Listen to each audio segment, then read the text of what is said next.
Bienvenidos a este nuevo encuentro de Charlas del Sur y así como alguna oligarquía financiera local forma parte de nuestro gobierno, la oligarquía financiera global también existe.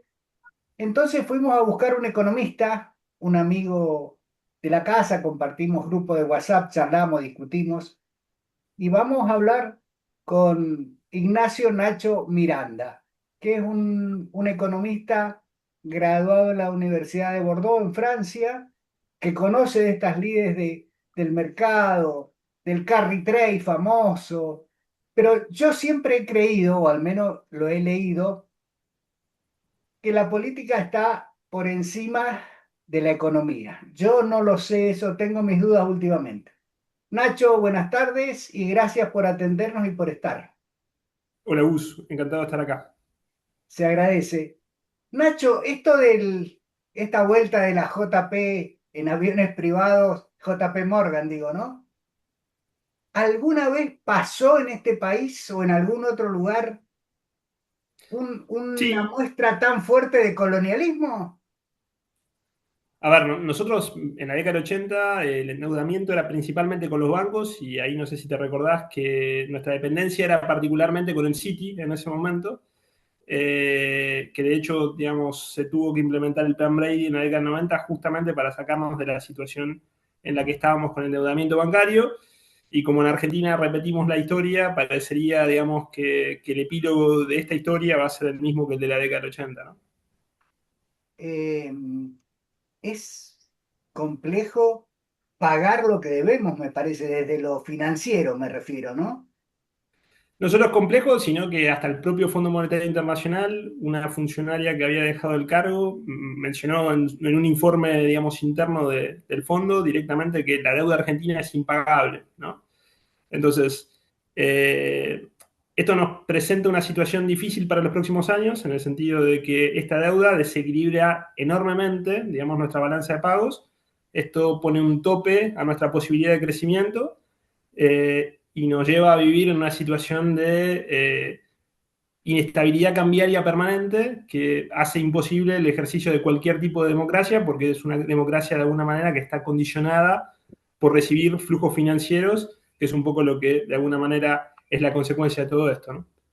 Nacho, yo no sé a esta altura ya si con las devaluaciones que han habido, que son hasta dibujadas, hasta de alguna forma disfrazadas, pero el dólar está a 1.500 pesos. Esta es la realidad. Siempre hemos hablado del atraso cambiario, de las dificultades de los exportadores, em, préstamos van, pero ahora ha sido atípico. Esto es nuevo, es novísimo para Argentina, ¿no? Se constituye acá el principal agente financiero global, o uno de los principales, que es JP Morgan, y resuelven casi, y no sabemos como contrapartida qué tenemos que ofrecer a cambio de esa ayuda, en fin, es complejo, ¿no? Permitime dudar de esa ayuda, y esto acá, digamos, por ahí me gustaría ponerlo en el contexto de lo que hoy está pasando en el mundo, ¿no? Entonces, la reciente, digamos, declaración de Jamie Dimon, que es el CEO de JP Morgan, puso en duda de que ellos efectivamente le presten a Argentina, y eso tiene un sentido, ¿no? Entonces, hoy en Estados Unidos, el contexto de lo que está pasando es que hay un problema de liquidez en la economía que incrementa el riesgo sobre todos los préstamos a empresas. Entonces, cualquier banco, cualquier fondo de inversión está mirando con lupa toda posibilidad de darle préstamos a clientes riesgosos. Y en eso Argentina, digamos, entra en la categoría de los más riesgosos, con lo cual hoy el sector financiero no parecería estar muy propenso a prestarle a Argentina, si bien la intención de Argentina, digamos, es esa. Recientemente, uno de los fondos de inversión más importantes del mundo dijo que en estas condiciones a Argentina no le van a prestar, ¿sí? A menos que haya una corrección del atraso cambiario que existe, porque naturalmente si Argentina no genera reservas, es muy difícil que los bonos que emita los pueda pagar en algún momento. Entonces, existe la voluntad de abrir un nuevo ciclo de deuda. La realidad es que cuando uno ve el contexto internacional y la situación de Argentina, eso, digamos, presenta serios interrogantes de que pueda ser así, ¿no? Em, de todas formas, insistiendo en esto con lo que arrancábamos la charla, Nacho, de que la Sí. política está por encima de la economía, el centro financiero global del mundo es Nueva York. ¿Cómo influye la política con Mamdani ahí?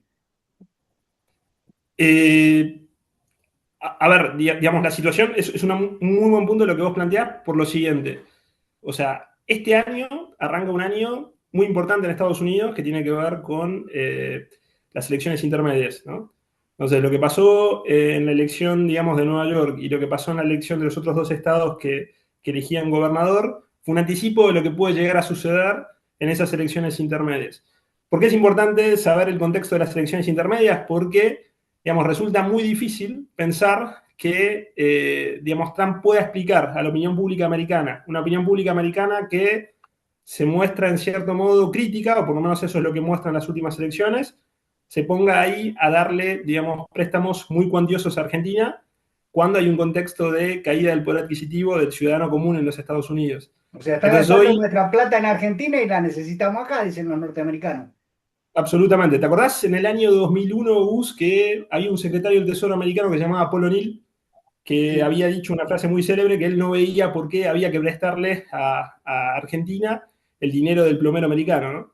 Esa situación hoy, digamos, vuelve a repetirse. Hay muchas críticas en los medios americanos y sobre todo, digamos, en la bancada demócrata sobre este tipo de asistencia, con lo cual el gobierno se enfrenta a una situación en la cual va a ser muy difícil hasta agosto, digamos, noviembre, que es cuando ocurran, digamos, las elecciones intermedias, encontrar ese financiamiento americano, pero también el financiamiento privado, por esto que te decía, de lo que está pasando hoy con los bancos y con los fondos de inversión en los Estados Unidos, ¿no?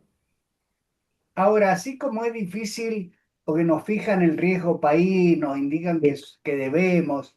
Es más, días atrás hablaba con un colega tuyo que tiene una opinión muy intransigente respecto a la deuda y habla de 500.000 millones de dólares, medio billón de deuda, Sí. más o menos mitad a los bancos que están radicados en la Argentina, sean nacionales o extranjeros, y la otra mitad a capitales o a fondos de inversión o fondos monetarios extranjeros.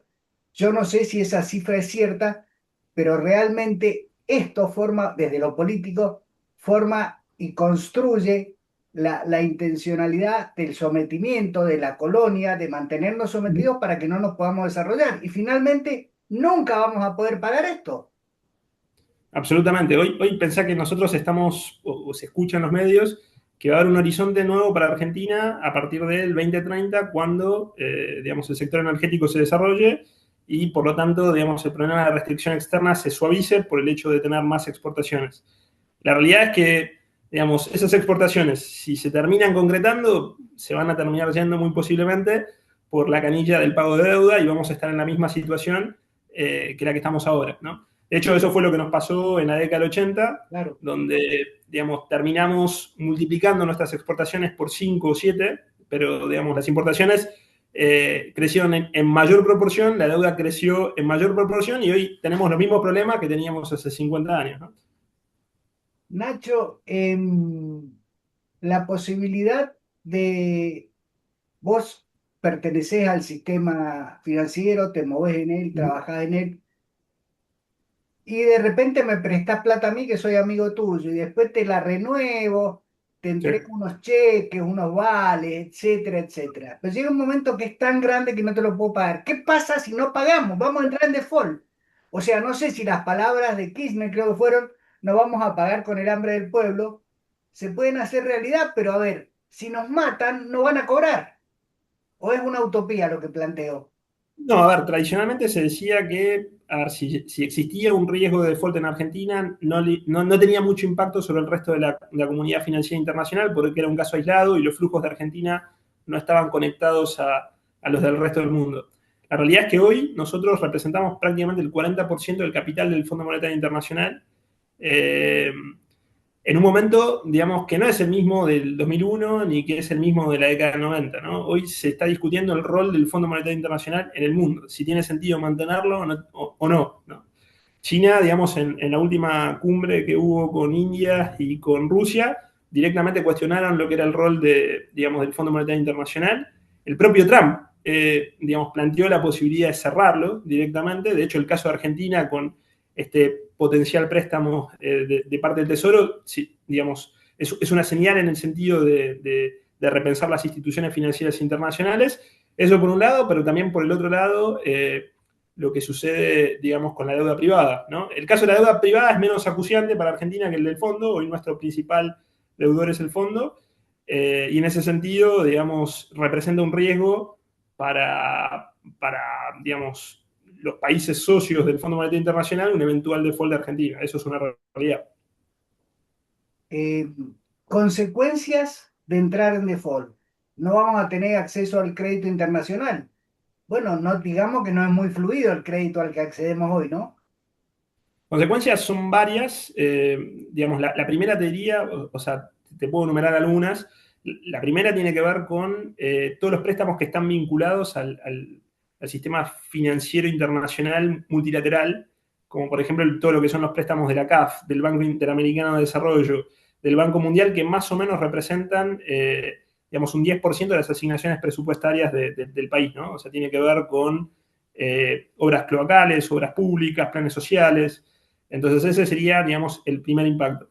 El segundo impacto es que los países accionistas del Fondo Monetario Internacional, si uno se pone a ver, digamos, el market share de los diferentes mercados de Argentina, sea, digamos, el mercado de alimentos y bebidas, sea el sector financiero, está dominado por empresas que pertenecen a esos países. Con lo cual, digamos, es previsible que en caso de un default, eso tenga una repercusión en los equilibrios macroeconómicos internos de precios, de inversión y por supuesto de salida de capitales, ¿no? Entonces, eh, lo que me parece a mí que es más interesante explorar es que hoy, frente a situaciones de expulsión de un país de la comunidad económica internacional, se han creado alternativas, ¿sí?, que permiten de alguna manera atenuar eso, como por ejemplo el caso de lo que sucedieron con las sanciones en diferentes países, como a través de la regionalización del mundo, como los BRICS y demás, se han buscado canales que han evitado, digamos, que eso se transforme en una catástrofe económica, si se quiere, ¿no? De todas formas, cuando hablas de los BRICS hay que tomar decisiones políticas de las cuales estamos alejados hoy por hoy, ¿no? Hoy por hoy sí, digamos, el bloque, digamos, de los BRICS se está ampliando continuamente, digamos, ya hasta se plantea la inclusión del propio, de los Estados Unidos de México. Entonces, yo entiendo que esa salida que se gestó en este gobierno no necesariamente, digamos, es un punto final en esa historia, sino que es un capítulo que seguramente puede reabrirse en el futuro. Principalmente no por un hecho político, sino por un hecho principalmente geoeconómico y porque tenemos intereses comerciales que son incluso más intensos que los que pueden existir con la economía americana. Sí tenemos, digamos, relaciones comerciales intensas con la economía europea, pero no tanto con la americana como lo tenemos como, por ejemplo, con China o con Brasil, ¿no? Em, Ahora, de todas formas, muchas de estas cosas que vos nos contás Ujú. han vulnerado en la historia y hoy mismo, la semana pasada, ayer, dentro de unas horas, la soberanía política argentina.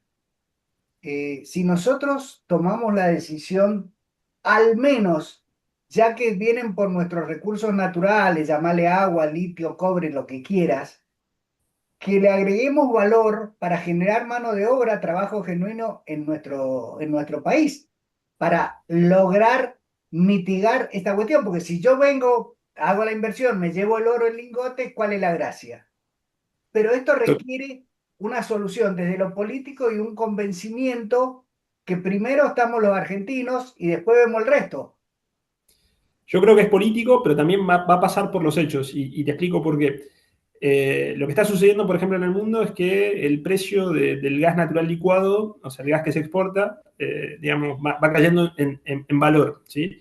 Y esa tendencia se espera que continúe en los próximos 5 o 10 años. Entonces, lo que se esperaba que Argentina tuviera como perfil económico para los próximos años, es decir, ser una economía exportadora de recursos naturales, hoy la realidad del mundo parecería indicar, digamos, lo contrario.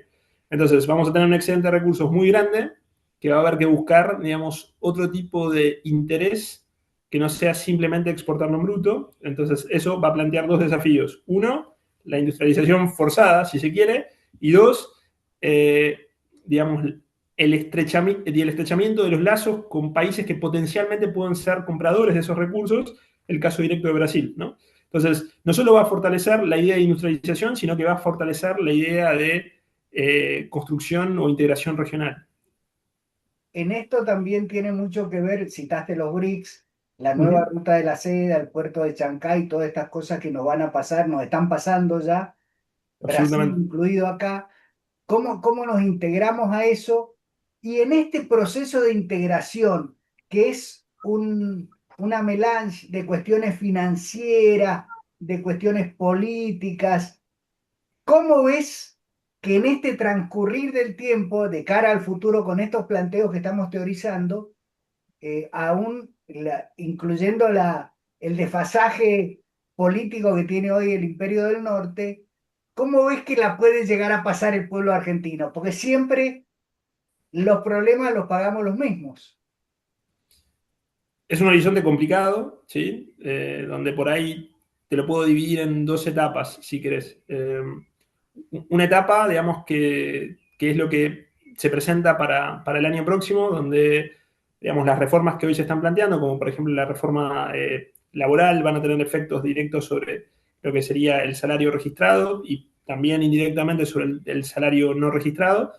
Entonces, van a tener que haber, digamos, medidas fiscales que apunten también a la reducción de subsidios, con lo cual se espera que haya un incremento del costo de vida y por lo tanto, digamos, la tendencia en 2026 va a ser una caída del salario real, pero también, digamos, una caída del empleo, ¿no? Entonces, en el muy corto plazo, digamos, la situación, no solo, digamos, de las clases populares, sino también de las clases medias, va a ser, digamos, muy complicada. A eso sumale, digamos, la problemática que hoy existe, digamos, con todo lo que sería el endeudamiento y un horizonte de aumento de tasas que en un contexto de falta de dólares va a ser un escenario casi seguro. Eso es lo inmediato, ¿sí? ¿Cuál es el horizonte a largo plazo? Independientemente de la trayectoria política que se tome o la trayectoria económica que tome el país, la realidad es que si vos tomás en cuenta cuando hubo una caída del ingreso de eh, el 40%, como pasó, digamos, en el 2001, la recuperación de esa caída del ingreso le llevó al país prácticamente 6 años, ¿no? Entonces, 6 años donde, digamos, se pudo recuperar, digamos, esa pérdida, pero para que se recupere esa pérdida tuvo que haber un contexto internacional determinado, una política interna determinada, que hoy, digamos, eso está en duda o por lo menos, digamos, no existe la certeza de que eso sea así, ¿no? Digamos que no me auguras un futuro muy promisorio. Nacho, pero es la realidad. En la Eh, realidad. Esperemos que la política encuentre soluciones para el corto, para el mediano y para el largo plazo. Yo sigo creyendo que la posibilidad de constituir una gran mesa donde sin prejuicios y sin preconceptos se siente la dirigencia a ver cómo desarrollamos este país y cómo generamos empleo, sobre todo, después vamos a tener que sentarnos a discutir cómo distribuimos, es posible. Yo tengo una percepción que por ahí es distinta a lo que vos planteabas al inicio, ¿no? Yo creo que es la economía la que marca el norte, ¿sí?